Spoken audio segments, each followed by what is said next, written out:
Bueno, bienvenidos una vez más a una nueva entrega de Medicina y Algo Más Podcast y nuevamente tenemos de invitada a la doctora Paulina Enríquez.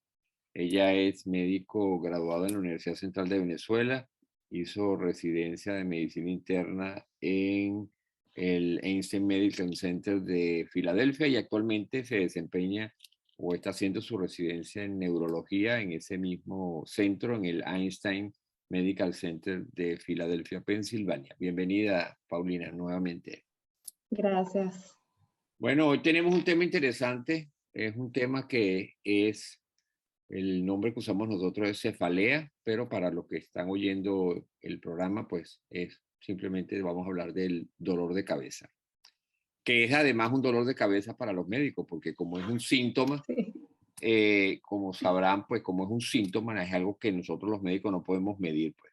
Simplemente nos basamos en lo que nos dicen los pacientes y bueno, y ahí de ahí pues tomamos eso, de ahí en adelante hacemos diferentes estudios, ya Paulina nos va a explicar. Entonces lo primero que vamos a preguntarte como siempre es qué es la cefalea, qué es un dolor de cabeza.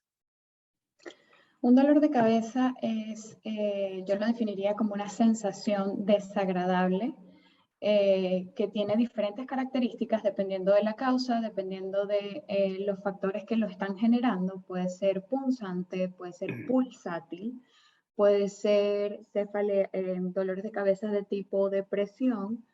Eh, Hay diferentes formas, puede ser una sensación de un corrientazo y dependiendo de las características que tenga, de la sensación que percibe la persona, se va a definir de formas diferentes y va a tener diferentes nombres, igual que asociado a la causa con la que esté relacionado.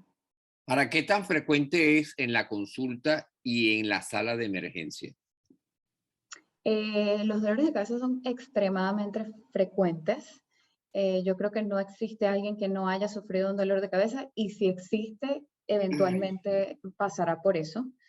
Este, Consultas en la emergencia, no sabría decir porque realmente obviamente a mí me llega lo que la emergencia filtra, pero sí es una consulta bastante frecuente para neurología desde la emergencia, también desde dentro del mismo hospital en otros diferentes servicios, como en la parte externa, en la clínica, lo vemos también con bastante frecuencia. Ahora, hay diferentes clasificaciones de la cefalea. ¿Cómo se podría clasificar el dolor de cabeza? La primera clasificación que yo le daría, que creo que es una de las más importantes, es si es primario o secundario. Y empezando por los secundarios, son los dolores de cabeza que están asociados a algo más, que hay algo que los está causando. Y es el dolor de cabeza más común que existe, porque es el que todos hemos sentido cuando no nos hidratamos bien, cuando nos saltamos una comida, cuando hay ejercicio extremo, todos estos factores, infecciones leves, resfriados común, todas estas cosas causan lo que llamamos dolores de cabeza secundarios.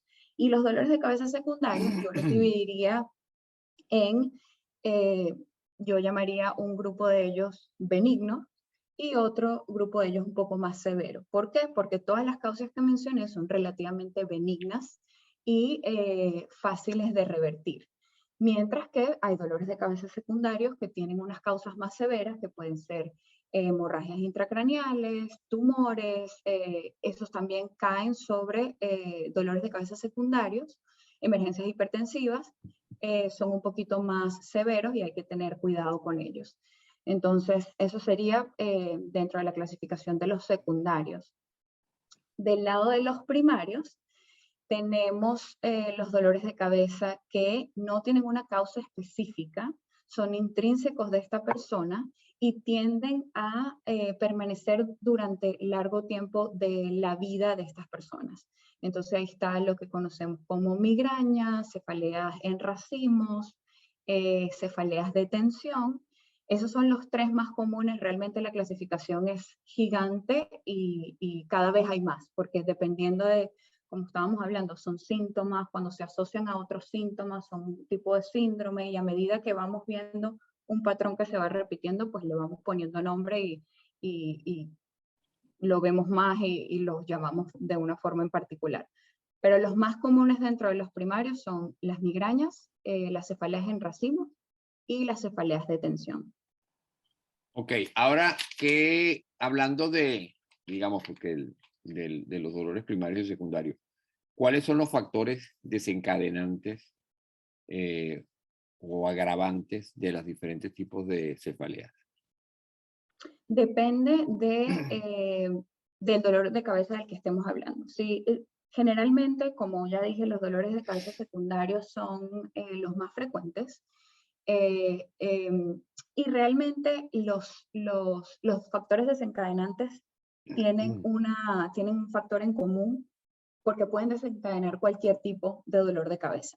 Entonces, si tienes a alguien que es susceptible a migrañas o tiene migrañas, los factores desencadenantes de esta persona van a estar en un territorio común con factores desencadenantes de dolores de cabeza más comunes. Entre ellos están la deshidratación, eh, em, saltarse comidas que causa hipoglicemia, exposición prolongada al sol por vasodilatación, ejercicio extenuante, sobre todo en las personas que no están acostumbradas a hacer ejercicio, y el ejercicio extenuante viene también asociado con deshidratación, con exposición prolongada al sol. Son cosas que generalmente van como que juntas. Y lo más frecuente que uno ve es que es una combinación de factores. Muy pocas veces es una sola cosa que dispara el dolor de cabeza. El estrés está absolutamente asociado a todo tipo de dolor de cabeza.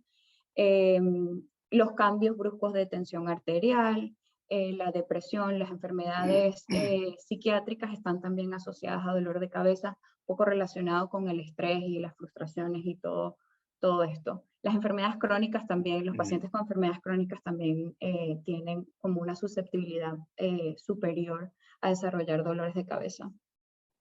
Y por otro lado, hay también factores atenuantes o que uno debería de evitar o debería de hacer también para reducir el dolor. ¿Cuáles son ellos? La mayoría de ellos está relacionado con los factores de riesgo, que es, hidratarte bien, no saltarte comidas, pero hay otra asociación muy importante que es el sueño y que nosotros subestimamos, nosotros como personas normales, subestimamos mucho. Siempre pensamos que acostarnos tarde, levantarnos temprano no es la gran cosa, pero realmente no. El adulto promedio necesita mínimo 7 a 8 horas de sueño para funcionar a un estado óptimo. Y la mayoría de nosotros no duerme 7 a 8 horas. El promedio, al menos que yo veo en clínica, es entre 5 a 6 horas. Y eso no es suficiente. Y es increíble ver cómo cuando los pacientes se comprometen a tratar de cambiar el hábito del sueño, los dolores de cabeza disminuyen mucho en su frecuencia. Con eso va atado lo que llamamos higiene de sueño, que son evitar pantallas, al menos 1 hora antes de irte a dormir, mantener el cuarto como un sitio sagrado para el reposo, eh, evitar tener televisor en el cuarto, evitar mantenerte en la cama si no puedes dormir. Lo que nosotros recomendamos usualmente es, si dentro de 20 minutos no logras conciliar el sueño, sal de la cama, busca hacer otra cosa, tómate un té y luego regresa, porque generas este hábito de que la cama y el cuarto es para dormir y eso es algo que necesitamos como subconscientemente entender para corregir el hábito del sueño. Ahora bien, fíjate, cuando hablamos de los factores de riesgo, eh, es, es- quisiera saber, ¿existe como factor de riesgo el hecho de que para ciertos tipos de dolor de cabeza las mujeres tienen mayor predisposición que el hombre? ¿Existe alguna relación con la herencia? Mi papá, mi abuelo, mi familia siempre han sufrido, por ejemplo, vamos a hablar de migraña, pues por nombrar algún tipo de cefalea. ¿Hay alguna relación con la herencia? Por ejemplo, con las hormonas, puede haber con, digamos, el estilo de vida de la persona, la alimentación, ¿puede haber alguna relación en algunos tipos de dolor de cabeza con estos tipos de factores? Sí, usualmente este tipo de factores están asociados a los dolores de cabeza primarios. Ok, Los dolores de cabeza que pertenecen a cada individuo como tal, a los cuales, entre comillas, no le tenemos una causa específica.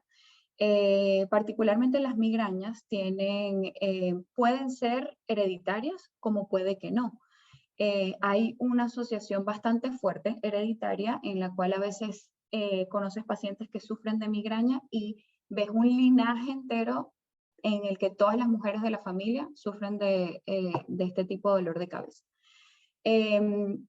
Lo cual va también asociado a las hormonas. Entonces, dentro de todo, estadísticamente, mujeres en edad reproductiva tienen digamos, un nivel de susceptibilidad mayor para tener migrañas, sobre todo si tienen familiares que sufren de migraña.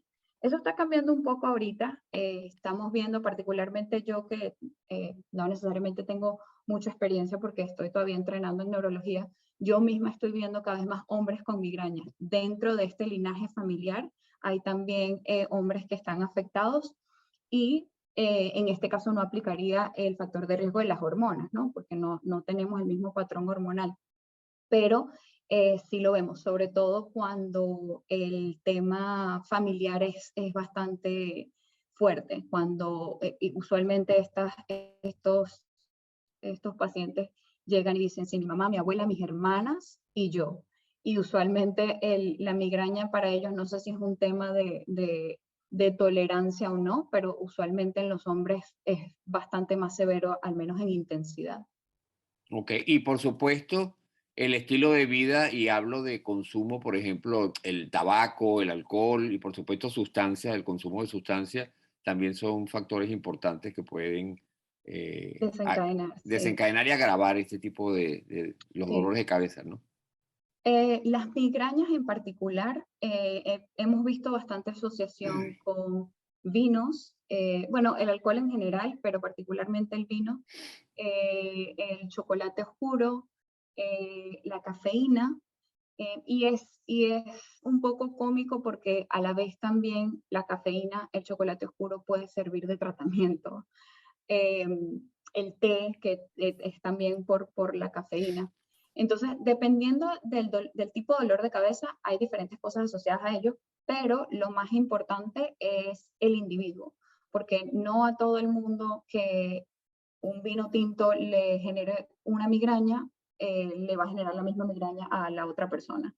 Entonces, usualmente lo que queremos es tratar de hacer que la gente trate de conocerse un poco a sí mismo, ponga cuidado de las cosas que come cuando las migrañas están sucediendo y generamos lo que llamamos un diario de migrañas. Entonces, que bueno, es debatible ahora porque ahora también se está pensando como que, bueno, hacerte muy consciente del hecho de migraña te está haciendo pensar todo el tiempo en eso y de pronto estás agravando la frecuencia también. Todo es un balance, pero al menos inicialmente es bien importante y bien informativo porque te da a ti como la persona que está sufriendo del dolor de cabeza, como a tu médico, las pistas de qué son los factores que te pueden agravar para que tú puedas también hacer esas modificaciones. El alcohol en general es un factor de riesgo para el dolor de cabeza, no solo dentro del consumo de alcohol como tal, sino también por el tema de la resaca. Produce deshidratación, también es un tema multifactorial. Usualmente cuando estás consumiendo bebidas alcohólicas no comes bien, sobre todo si estás consumiendo bebidas alcohólicas en exceso, así sea en ese día, o sea, así no sea un hábito frecuente. El tema de la cafeína también es importante. Las personas que consumimos cafeína a dosis estables frecuentemente, a veces parar la cafeína produce dolores de cabeza de rebote o dolores de cabeza tipo de abstinencia porque no estás teniendo la misma dosificación. O personas que no consumen café, cuando consumen café les genera dolor de cabeza. Entonces tienen un territorio común en que sí son factores de riesgo y son agravantes, pero a la vez también son muy individuales. Ok, ahora fíjate, ¿cómo sé yo qué tipo de dolor de cabeza tengo? Por supuesto voy a ir al médico, me voy a consultar con la doctora Paulina, pero antes de eso, ¿cómo hago yo para saber? ¿Es una migraña? ¿Es una cefalea tensional? ¿Es una cefalea es un dolor de cabeza en racimo? ¿Qué características para yo más o menos saber qué tipo de dolor de cabeza es el que yo tengo? Normalmente, bueno, el primer diferencial va a ser siempre el dolor de cabeza secundario. Entonces, lo primero que uno tiene que pensar es cuándo fue la última vez que comí, cuándo fue la última vez que tomé agua y todas estas cosas.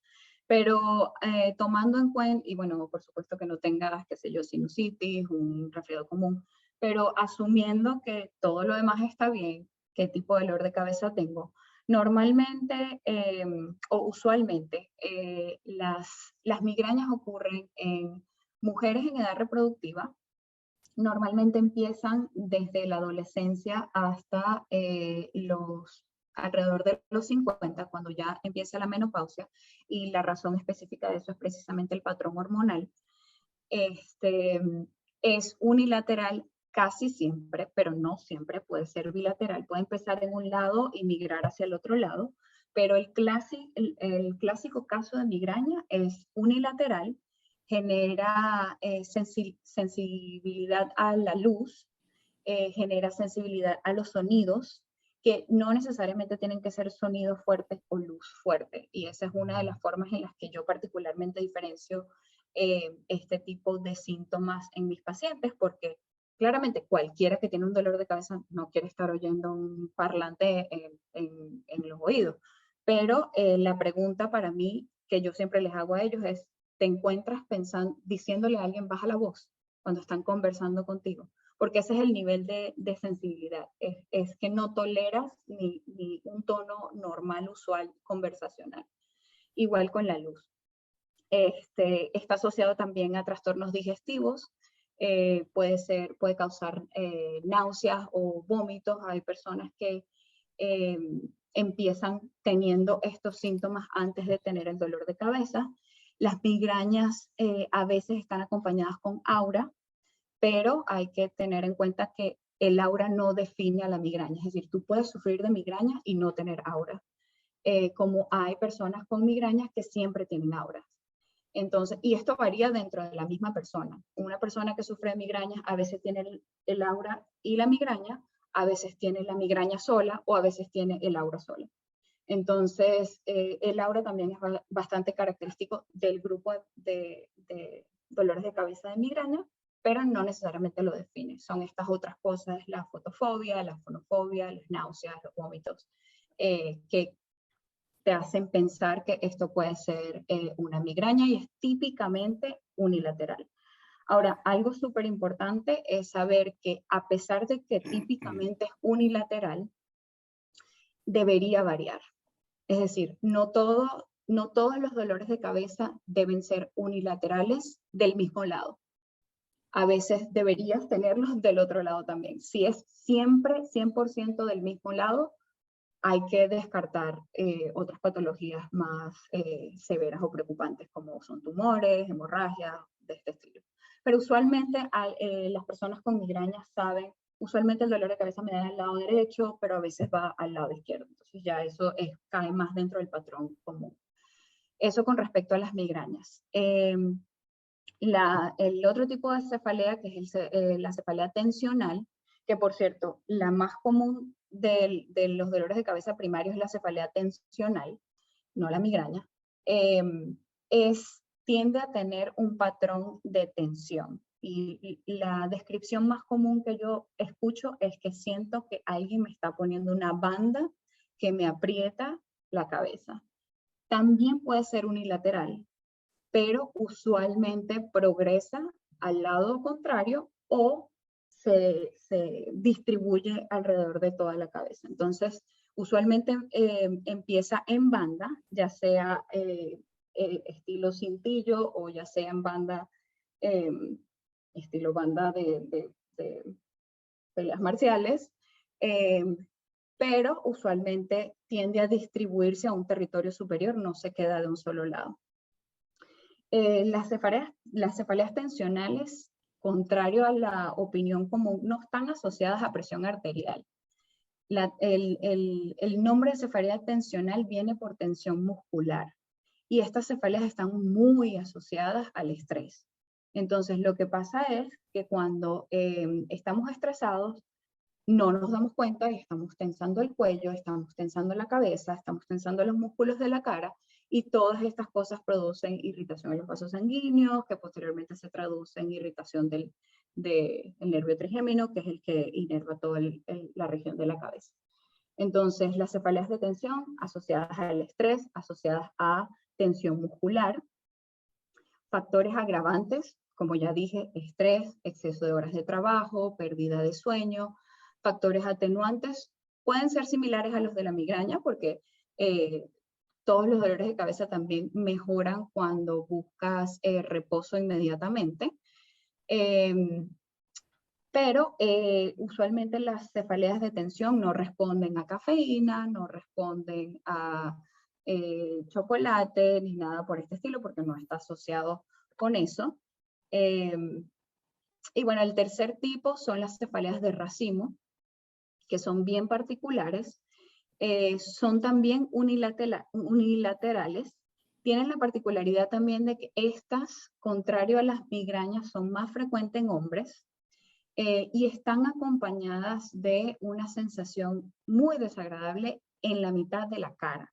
O sea, van más allá de la cabeza. Usualmente, de hecho, empieza en la cara.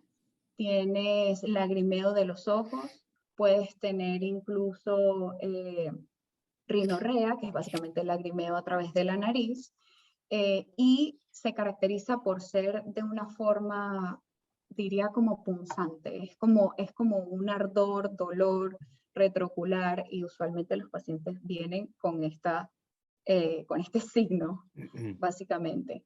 Este tipo de dolor de cabeza está muy asociado al consumo de tabaco o cigarrillos, el fumar, que yo creo que también por eso la estadística favorece más a los hombres, porque estadísticamente los hombres tienden a formar más, aunque ahorita está un poquito más equilibrado.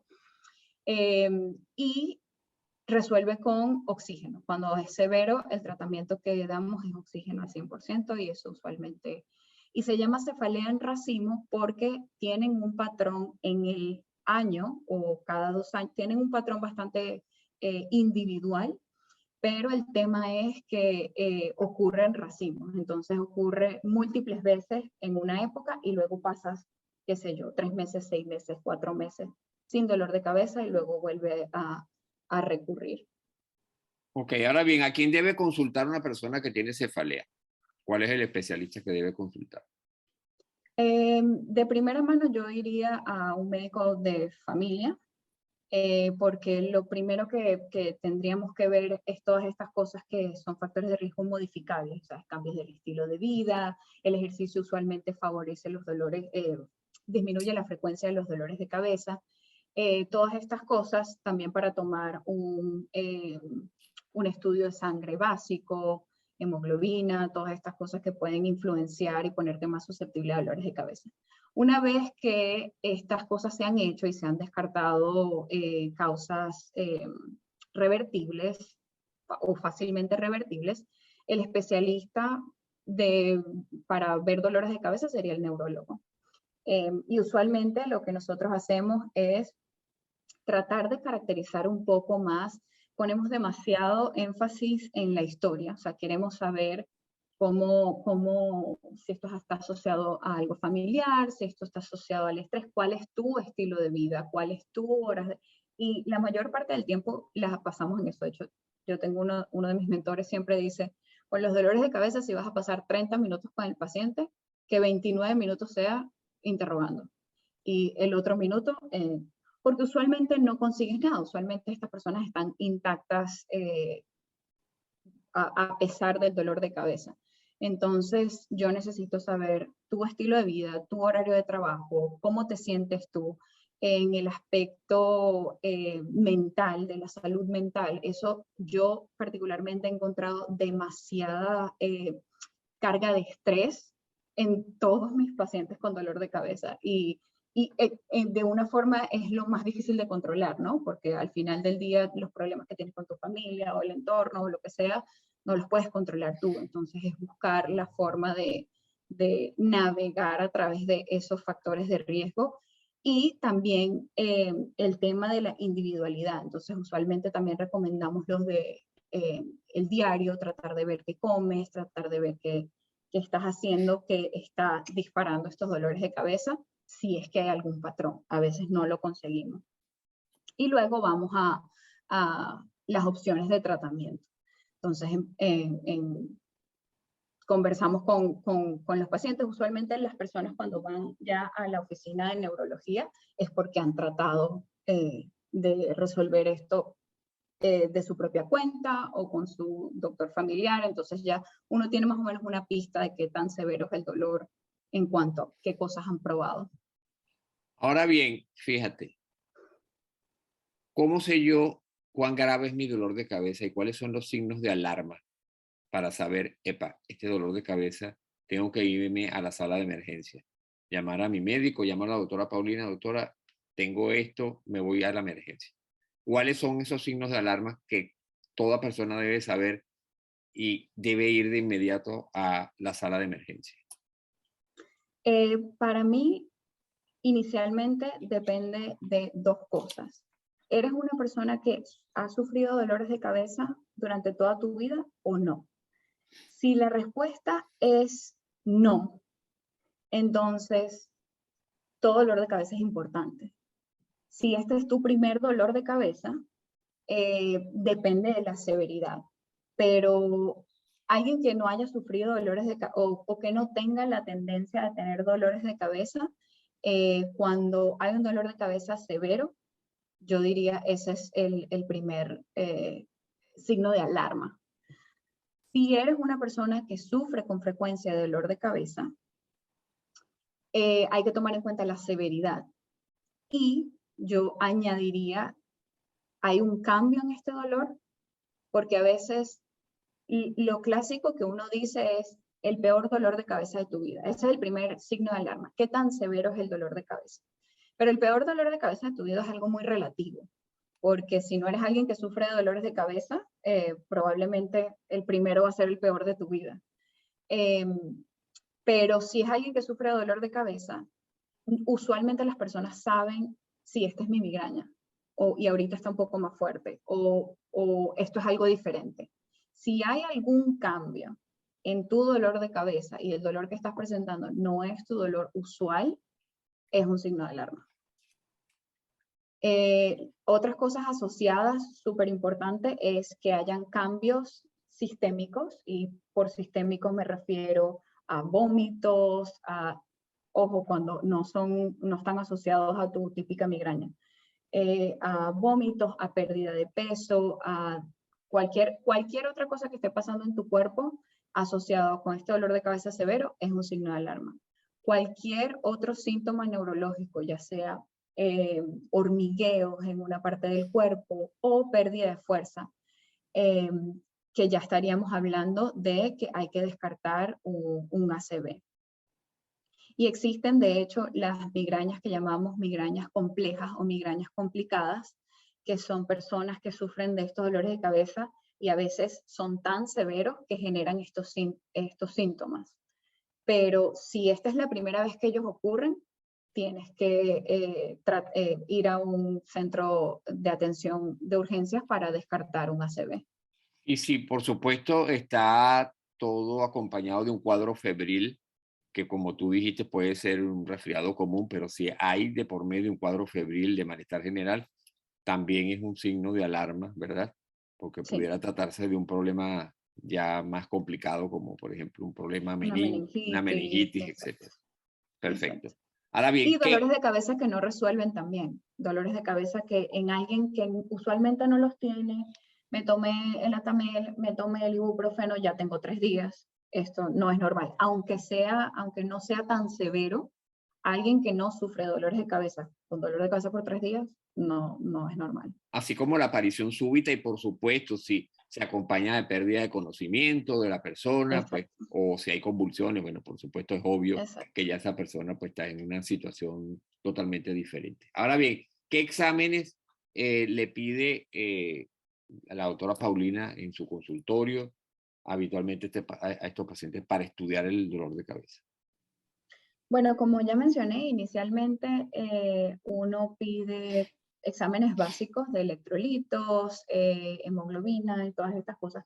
Usualmente ellos ya vienen con eso porque, como dije, cuando llegas al neurólogo ya has pasado por el médico de familia idealmente.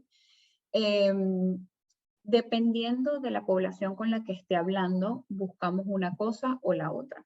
Por ejemplo, mujeres en edad reproductiva usando anticonceptivos con dolores de cabeza fuertes, ya nosotros somos un poco más agresivos y vamos directamente a una tomografía con contraste venoso, porque esta población está en riesgo, sobre todo si está usando anticonceptivos, de trombosis venosas.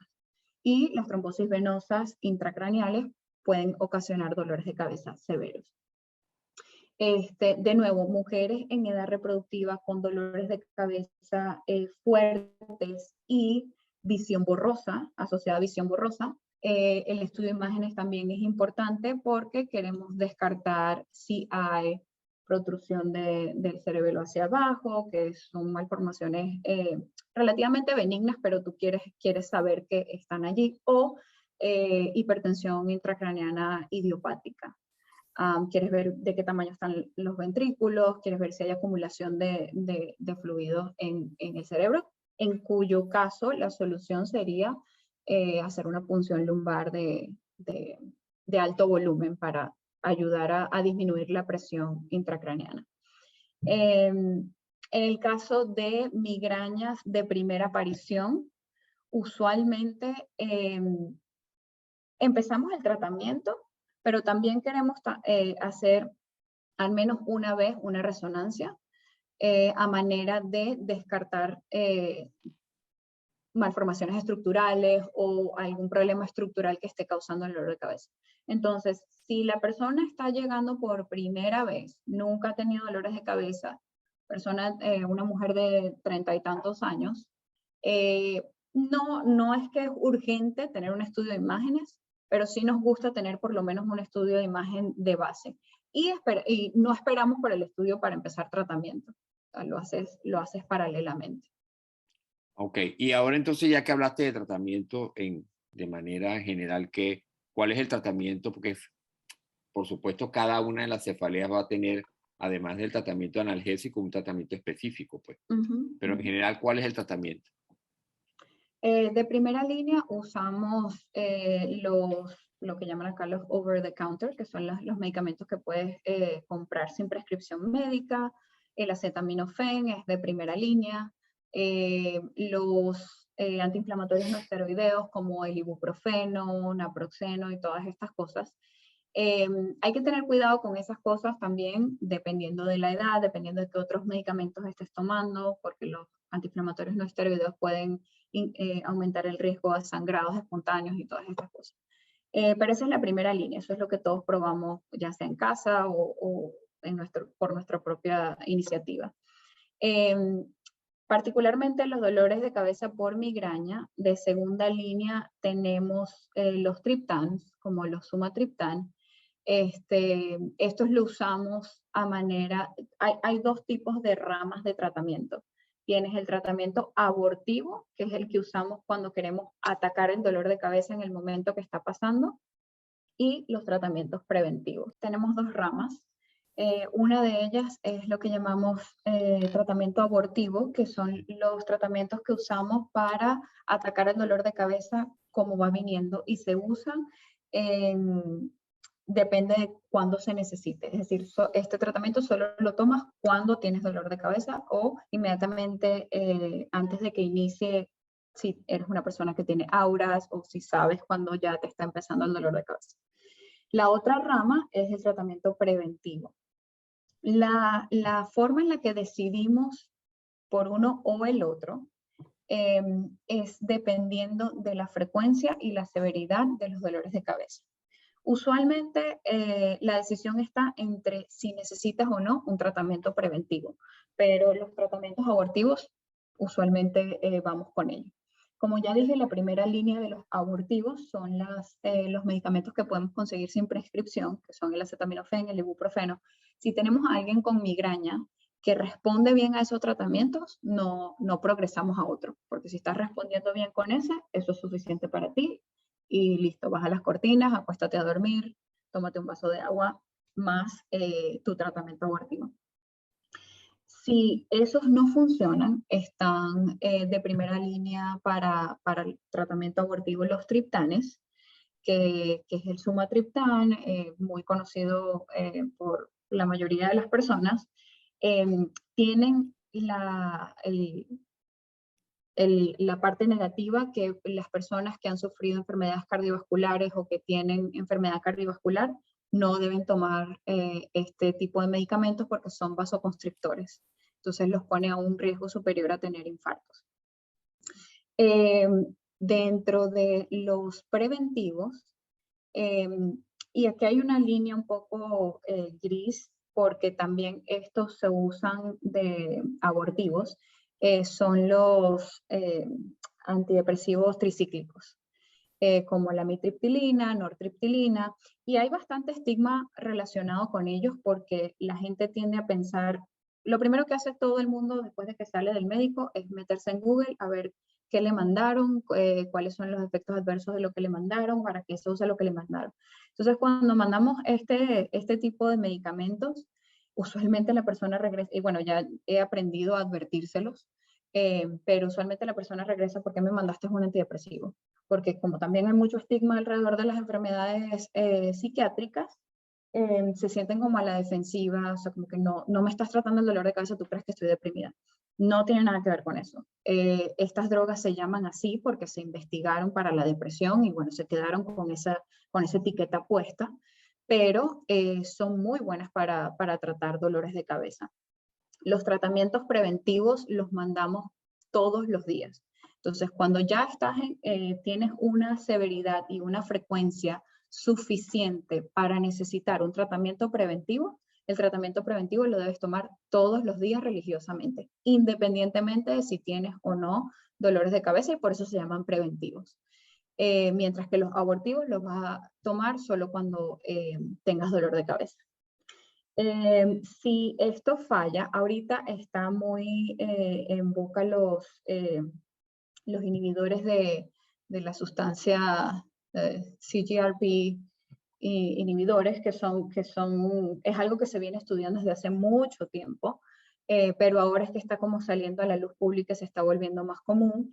Este tratamiento ha demostrado muy decente eficacia, y hay dos versiones. Una que es inyectado, que se usa de forma preventiva, disminuye la frecuencia de los dolores de cabeza, y una abortiva que es vía oral y se toma como se toman los abortivos, que es cuando tienes el dolor de cabeza como tal.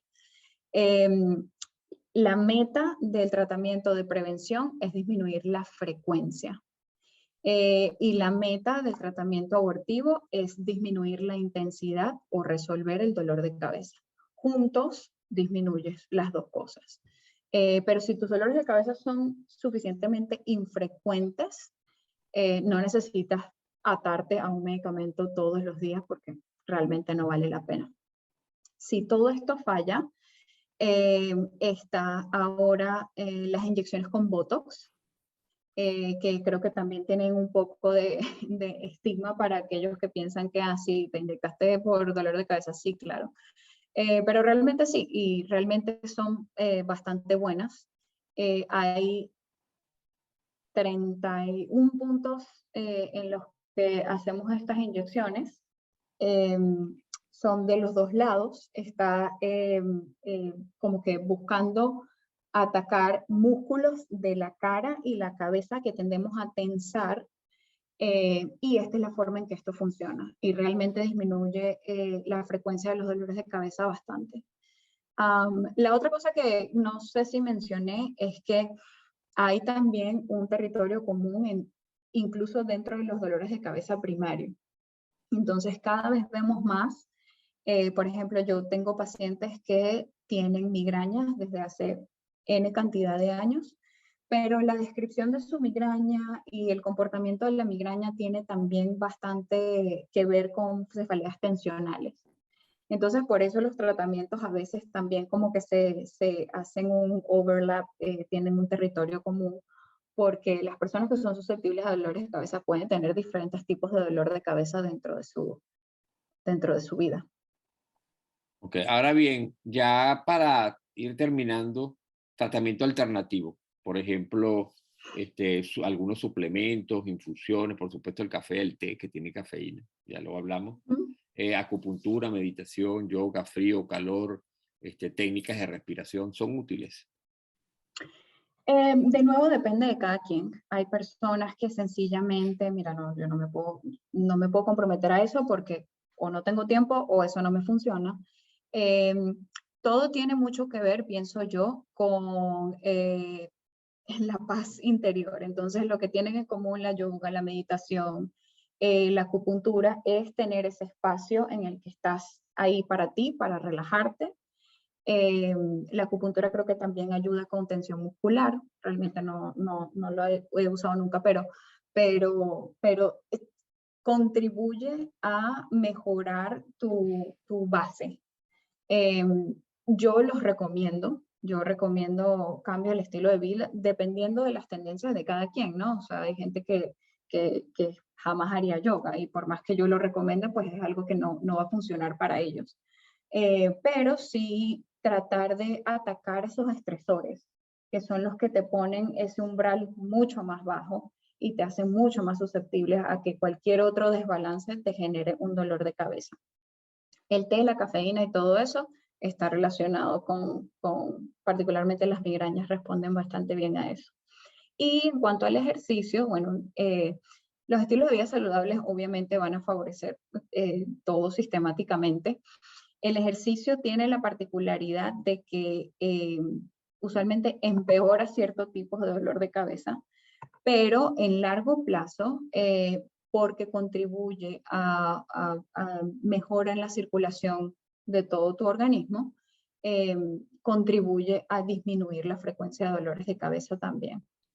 Y no recuerdo qué fue la otra cosa que habíamos El frío y mencionado. el calor. El frío y el calor, depende de las características de tu dolor de cabeza, pueden ser atenuantes o empeorantes. Yo usualmente a las personas con migraña a veces también les recomiendo, eh, yo soy una de ellas, a mí me ayuda mucho el frío. Entonces, cuando tengo migrañas, agarro uno de estas ice packs del congelador que uno usa para la fiebre, te lo pones en la cabeza y usualmente eso ayuda también bastante. Entonces, depende del perfil del dolor de cabeza de cada persona. El calor creo que casi siempre está relacionado con empeorarlos por el exceso de vasodilatación, por la susceptibilidad a la deshidratación. Y en verano ves mucha exposición solar prolongada también, que eso es bastante relacionado con dolores de cabeza. Perfecto. Y bueno, ya para finalizar, como estamos en época de COVID, unas palabras sobre el COVID y cefalea. Sabemos que es uno de los síntomas que caracteriza el COVID, pero ¿hay algo en particular con respecto al dolor de cabeza en el contexto de COVID? Había estado leyendo que, bueno, hay algo que hemos notado bastante, que es lo que ellos llaman como que el foggy brain después del COVID, que es como que la gente siente que no está a su 100% funcional mentalmente. Dolores de cabeza como tal los vemos durante la infección activa, que pueden ser leves, moderados o severos. Algunas veces persisten más allá, sobre todo las personas que tienen dolores de cabeza primario, tipo migraña, tipo de tensión, tipo clúster, tienden a tener un poco más de cronicidad después de infección por COVID y dolores de cabeza. Lo más importante, diría yo, es que, o lo que a nosotros nos alarma, es que el COVID está relacionado con aumento del estado protrombótico, es decir, generas coágulos. Inicialmente creíamos que era durante la infección activa, pero ahora ya sabemos que no.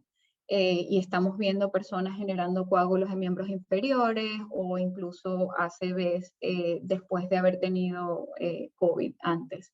Entonces, lo más importante es asociar esto con los signos de alarma que dimos antes, dolores de cabeza severos, dolores de cabeza que cambian el patrón bruscamente de tu dolor de cabeza de base, algún signo neurológico, visión borrosa, pérdida de fuerza muscular, sensaciones de hormigueos en alguna parte del cuerpo. Todas estas cosas, sabiendo que tuviste COVID, es mucho más alarmante, porque entonces lo que queremos descartar inicialmente es, como ya había mencionado con las mujeres en edad reproductiva, las trombosis venosas intracraneales.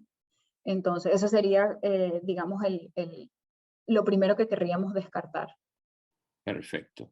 Bueno, no me queda más que agradecerte, Paulina, nuevamente tu haber aceptado la invitación y por supuesto que has invitado para una nueva entrega, porque de este tema de neurología pues hay mucho más de lo que vamos a seguir hablando y creo que es un tema apasionante todo esto con respecto al área que tú estás especializándote, que es la neurología. ¿Ok? Bueno, gracias por haber aceptado Muchas la gracias. invitación.